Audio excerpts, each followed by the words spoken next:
God damn it, little baby diver. You shot my only jar of jam. Oh well. Back to God. Hey guys, it's the Gundam Boy, and today we're going to be taking a look at an interesting gun we got from the Superstore. A aimbot handgun? So, some minor things to note. As of making this video, we do have some bugs. Big surprise, but the handgun may not be in its final form, so keep that in mind, as the gun's capabilities may change further down the line. When it comes to acquiring this weapon, you can find it in the Superstore for around 300 super creds. Haha, I'm broke. So, taking a look at the stats of the weapon, we have 80 damage, capacity of 13, and a recoil of 31. With the fire rate of 450.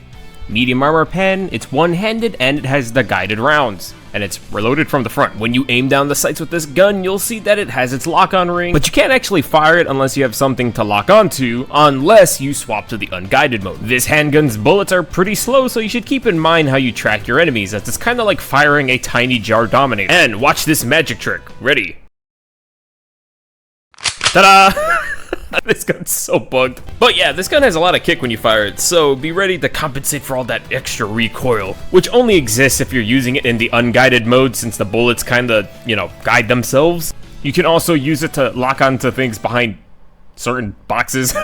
It can see behind boxes, but it can't see through a goddamn fence. like I can't take this handgun seriously. Why is this capable of doing this? This handgun can lock on to enemies under 60 meters, and it has a fairly fast lock-on time, being able to snap to whatever you're pointing.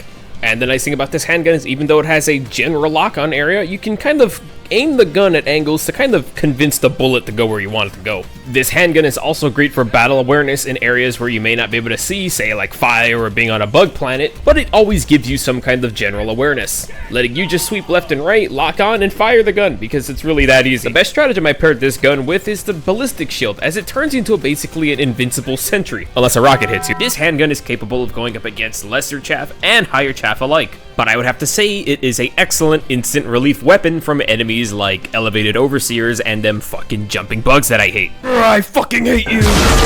And this handgun has an interesting quirk with its bugs right now, that it's capable of going through the front armor of the Scout Strider, hitting the driver. This handgun is capable of bypassing the shield of a heavy dev, just floating right through and ripping his arms off.